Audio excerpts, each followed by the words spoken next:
Okay, so welcome to part two, where I'm going to go through what's in my medical kit, my first aid kit, if you will. And there are a variety of things I think you ought to think about when you're doing this. You can't treat underlying problems. You break a leg, you've broken a leg. But you can treat symptoms, and you can make things a lot more comfortable for you. Now, before I begin on that and to go through all the items with you, I need to give a shout out to certain people.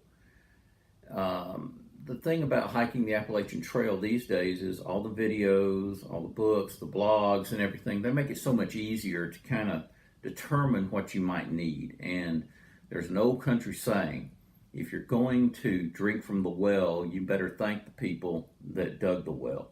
And so I want to say thank you to everybody who's posted videos, who's done blogs, who has just been kind to other hikers or prospective hikers. The first guy I ever talked to or had any contact with was Steve Adams. And Steve has the podcast, The Mighty Blue. He's a British guy who came over here, decided he's going to hike the Appalachian Trail, and recorded it. And the funny thing about Steve is he actually kept up with how many times he fell during his hike. And that, I just think that's great. But this is probably 2014 when he finished. And at that time I was looking for information about the Appalachian Trail. And I came across him and his blog and his podcast. And I had a few questions, and I emailed him. He was very gracious in emailing me back and with answers to my questions and what he thought. And you ought to take a look at his podcast. It's really, really good. He interviews other hikers and their opinions. You get a lot of information out of that.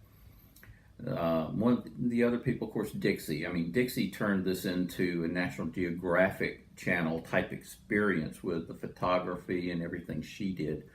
Early Riser showed us the importance of mental toughness, I think. But there were other people and other materials that have affected me as we've looked at doing this. And one of those is John Krakauer in his book Into Thin Air, which is his hiking experience, not hiking, but climbing experience when he climbed Mount Everest.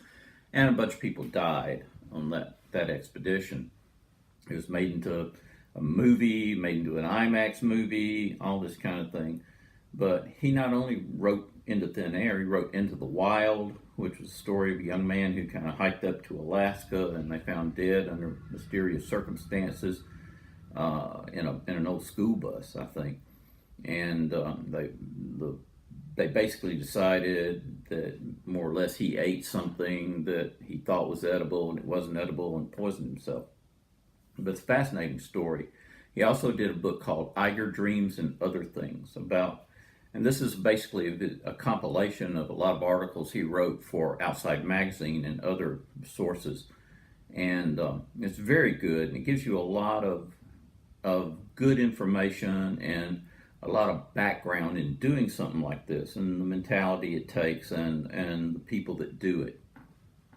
The other thing I want to mention is in getting ready for this, I said, well, I'm going to need something to listen to during the hike.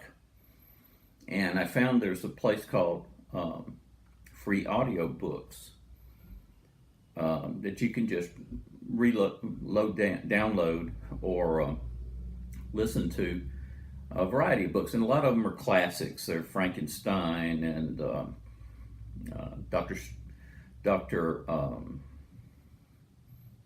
Jekyll and Mr. Hyde, can't think. Just a variety of classics. But one of the things that was on there was the writings of John Muir. And John Muir, a lot of you may have heard by now the John Muir Trail, which is in the High Sierra out in California. And Muir was also a founding member of the Sierra Club. He, in his writings, he does such a good job giving descriptions of his hiking expeditions out in the High Sierra and being an observer of the wild. He was a naturalist and kind of like Darwin or somebody like that.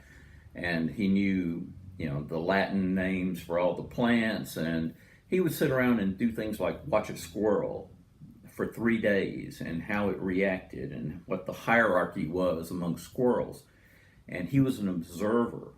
And I hope that I have time on this hike to become an observer.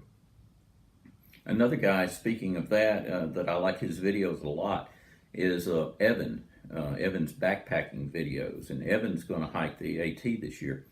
And Evan, he said something that I think was very poignant to me, and he kind of, it's a throwaway line to him, but backpacking is a function of two different activities, one of which is walking or hiking, and one of which is camping. And that's where really the weight dichotomy comes in. Do you want to hike faster, or do you want to maybe enjoy the camping experience a little more? And that, I think, was really important. That made a real impression on me. And I'd like to thank him for all his videos. And if you want to see somebody who dealt with some medical issues out there, watch some of his videos when he hiked the Benton MacKay Trail. He had to wrap his foot in gauze, and he had blisters, et cetera, and all the things he went through. And that's one reason I have my medical kit. Now, I discovered in looking, once I decided, well, I've got to put together a medical kit and a repair kit for this trip. One of the things I did, of course, search the internet, and I found out there's this cottage industry of people that use altoid cans to put survival kits, medical kits, things like that into. And I like that idea. And so my medical kit is in an altoid can. Now, I'm going to go through this with you, everything I'm carrying, why I'm carrying it. I've already been through a couple things that I'm not carrying in this kit, but it still is very important. Number one, you can't crush this like you can crush a bag that you might put this stuff in.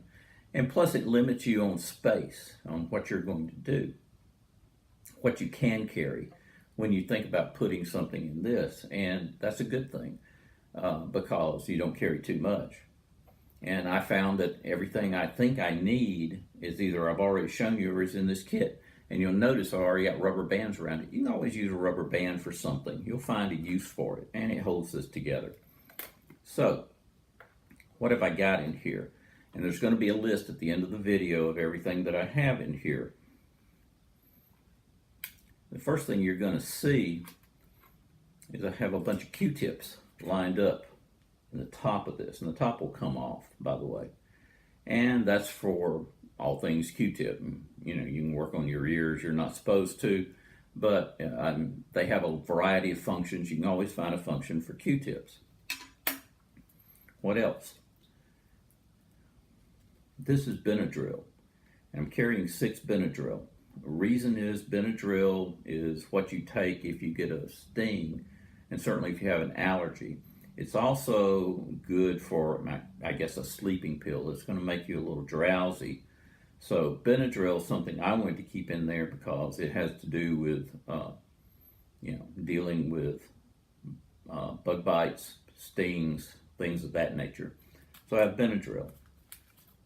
And I have an assortment of Band-Aids after that. And I put the big ones in here for the most part, and I have some little ones. But these are just Band-Aids. Then I have alcohol wipes. Obviously, you're going to clean any wounds you get or any scratches or cuts where they don't get infected, especially if you're going to put a Band-Aid on them. You clean that with alcohol wipes. I think I have 3 or 4. I have 4 of them. Then I have BC and Goody powders.